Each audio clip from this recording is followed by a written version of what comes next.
Viewers আসসালামু আলাইকুম। আশা করি আপনারা সবাই ভালো আছেন। আজকে আমি আরেকটি স্পোকেনের ক্লাস নিয়ে এসেছি। আজকে ক্লাসটা হবে অ্যাবাউট হ্যাভ। আমরা হ্যাভটা কোথায় ইউজ করব এবং কি কি অর্থ বহন করে এই হ্যাভটা, আজকে আমি সেই ক্লাসটা আপনাদেরকে উপহার দেব এবং সে বিষয়টা আপনাদেরকে এমনভাবে শিখিয়ে দেব যেন আপনারা নিজে বলতে পারেন এবং পড়ার সময় যেন আপনারা পিক আপ করতে পারেন the meaning from any text. তো আজকে আমি সেই বিষয়টা ক্লিয়ার করব। হ্যাভ আমরা একটু অর্থ জানি হ্যাভের, সেটা হচ্ছে কি আছে। আমরা জানি কি আছে, কিন্তু এই আছে ছাড়াও অনেকভাবে হ্যাভটা ব্যবহার করা হয়। যেমন কি আমি যদি বলি হ্যাভের আরও অনেক অর্থ হচ্ছে, যেমন হ্যাভ অর্থ হচ্ছে কি আছে, হ্যাভ অর্থ খাওয়া, হ্যাভ অর্থ জানা, হ্যাভ অর্থ কাউকে কোনো কিছু করিয়ে নেওয়া, সেটা হচ্ছে কি হ্যাভ অর্থে ইউজ করা হয়। তো আমি আবার এই হ্যাভটা এই অর্থগুলো ছাড়াও এই হ্যাভটা হেল্পিং ভার্ব হিসেবে ইউজ করা হয়। So I am not getting over দেয়ার।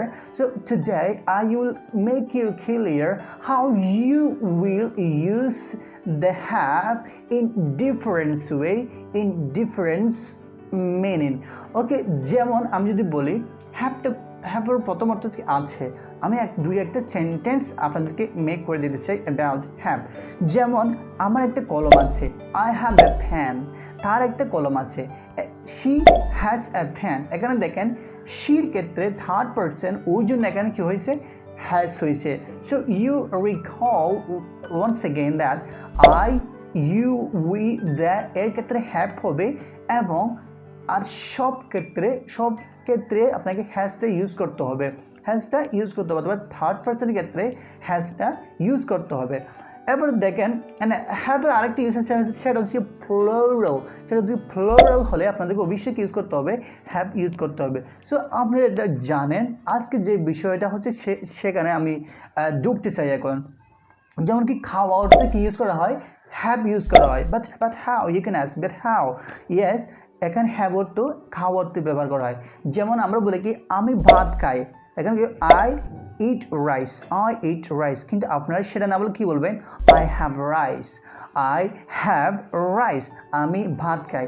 সে ভাত খায়, শি হ্যাজ রাইস, সে ভাত খায়। এখানে দেখেন যদি থার্ড পারসনের কথা বলি অবশ্যই হ্যাভটা গিয়ে সেন্সে কী হবে, সেটা হ্যাজ হয়ে যাবে থার্ড পারসনের ক্ষেত্রে, ঠিক আছে। এখন আমি যদি বলি সে ভাত খেয়েছিল, আমি ভাত খেয়েছিলাম, অথবা সে ভাত খেয়েছিল, আমি ভাত খেয়েছিলাম, তাহলে কী হবে, আমি ইট না বলে আমি কী বলবো, আই হ্যাড রাইস। হ্যাভটা কী হয়ে যাবে, হ্যাড হয়ে যাবে। হ্যাভটা কী হয়ে যাবে, হ্যাড হয়ে যাবে। যেমন আমি ভাত খেয়েছিলাম, আই হ্যাড রাইস। রহিমা ভাত খেয়েছিল, রহিমা হ্যাড রাইস। পাঁচটি ক্ষেত্রে কিন্তু অবশ্যই হ্যাড হবে, থার্ড পারসনের ক্ষেত্রেও হ্যাড হবে, হ্যাজ হবে না। সে ভাত খেয়েছিল, শি হ্যাড রাইস। আমি ভাত খেয়েছিলাম, আই হ্যাড রাইস। তাহলে সে আপেল খেয়েছিল, শি হ্যাড আপেল, মানে আই হ্যাড আপেল, আমি আপেল খেয়েছিলাম। মানে খাওয়া অর্থে, ঠিক আছে। খাওয়ার তো অবশ্যই আপনাকে ইউজ করতে হবে, হ্যাডটা ইউজ করতে হবে যদি আপনি অ্যাডভান্স স্পোকেন করতে চান। এরপর দেখেন আরেকটা হচ্ছে কি জানা অর্থে আমরা কি বলি, হ্যাভ বলে। জানা অর্থে have, but how, you can inquire me again. যে জানা অর্থে আমরা কি ইউজ করি, হ্যাভটা ইউজ করি। যেমন আমরা বলি কি, আমরা প্রশ্ন করি অনেকে, টেল মি ইউর নেম, কিন্তু আমরা সেটা না বলে অ্যাডভান্সটা কি বলতে পারি, can I have your name, can I have your parents name, can I have your mother name. আমি কি আপনার মায়ের নাম জানতে পারি, বাবার নাম জানতে পারি।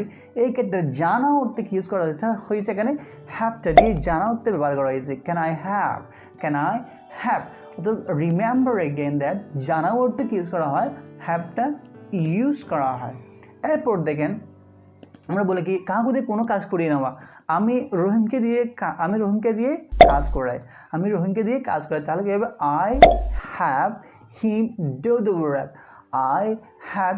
The work. তো আপনারা থার্ড পারসনের ক্ষেত্রে প্র্যাকটিস করতে পারেন। তো আজকে যে অর্থগুলো আপনাদেরকে আমি শিখিয়ে দিয়েছি এগুলো মনে রাখবেন। অবশ্যই আছে, খাওয়া, জানা এবং কাউকে যদি কোনো কিছু করিয়ে নেওয়া, সেক্ষেত্রে আপনাকে ইউজ করতে হবে অবশ্যই হ্যাভটা ইউজ করতে হবে। আমি আর দু একটা উদাহরণ দিচ্ছি। সে আমাকে দিয়ে কাজ করায়, সে আমাকে দিয়ে কাজ করায়। তাহলে she has me complete the work, সে আমাকে দিয়ে কাজটি সম্পন্ন করায়। she has me complete the work, সে আমাকে দিয়ে কাজ করায়। সো ভিউয়ার এভাবে যদি আপনারা প্র্যাকটিস করেন অনেক সেন্টেন্স শিখতে পারবেন। So thank you very much for enjoying today's video like class. So do subscribe.